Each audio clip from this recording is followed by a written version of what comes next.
Hello guys, today I'm going to talk about a collapse of courage.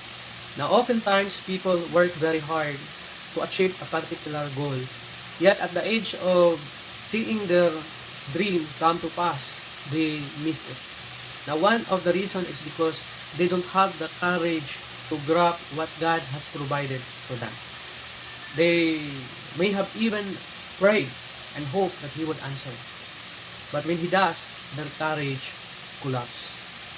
Now, courage is the quality of mind or spirit enabling one to meet danger or face opposition or the challenges of life with fearlessness, calmness, and firmness.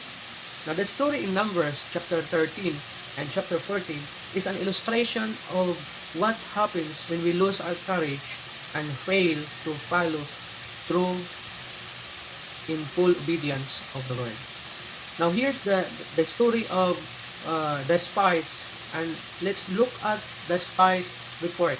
Now because God has promised to give the Israelites the land, Caleb said, "We should by all means go up and take possession of it, for we will surely overcome it." In chapter 13, verse 30. Now, but 10 of the spies discouraged the people by giving a bad report.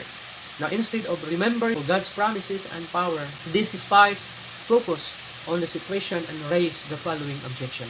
Now, in verse 31, in chapter 13, in the book of Numbers, it said, spies told to the people, "We are not able to go up against the people, for they are too strong for us."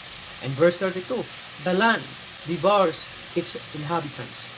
In verse 33, "We became like grasshoppers in our own sight, and so we were in their sight."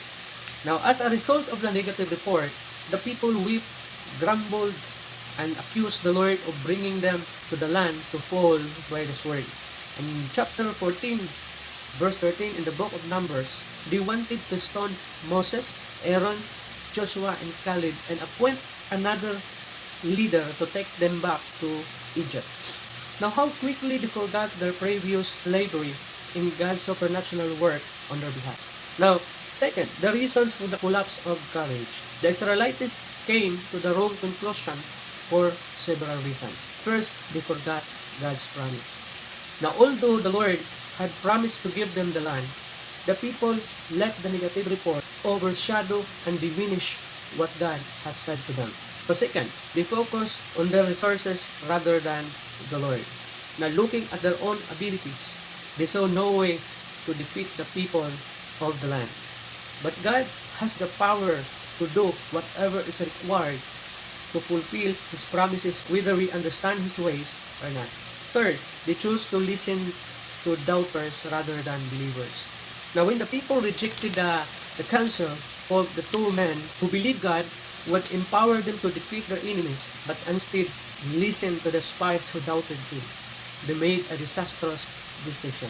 That's why we should be careful about taking advice from those who don't believe in the Lord's power and promises, and for those who don't believe in the Scripture. Fourth, they left God out of the decision process. Now, even though Joshua and Caleb encouraged them to believe the Lord could bring them into the land, the people didn't even consider Him in the reasoning. Now, we are often guilty of the same thing. Instead of seeking God's will in the matter, we rely on information, opinions, and our own reasoning. Like the Israelites, we have the promise of His presence, power, and provision to enable us to accomplish whatever He calls us to do if we only trust and obey Him. Number 5, they allowed negative reports to overshadow God's promises. After hearing all the obstacles that awaited them in the promised land, they didn't remember all that God had done for them in the past.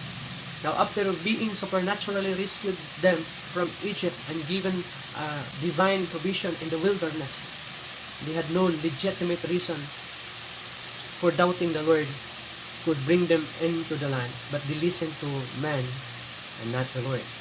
And lastly, they forgot God's previous promises and work in their lives. Now, instead of realizing that the Lord had brought them this far and would take them into the land, they wanted a new leader to take them back to Egypt.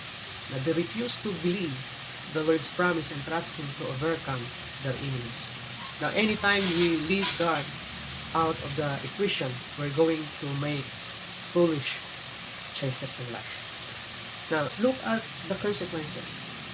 After everything the Israelites longed for was across the border, but because they wouldn't obey the Lord, His judgment came upon them. The Lord declared them to wander in wilderness for 40 years until all men who were 20 years old and older when they left Egypt had died. Sometimes God gives us opportunities that only come once. If our courage fails, we will never receive a second chance. Now this is why obedience is so important. Even if we're afraid or reluctant, we'll never miss the opportunities He has for us, and He will supply whatever we need to accomplish what He's called us to do. Thank you for watching, and thank you for listening. God bless everyone.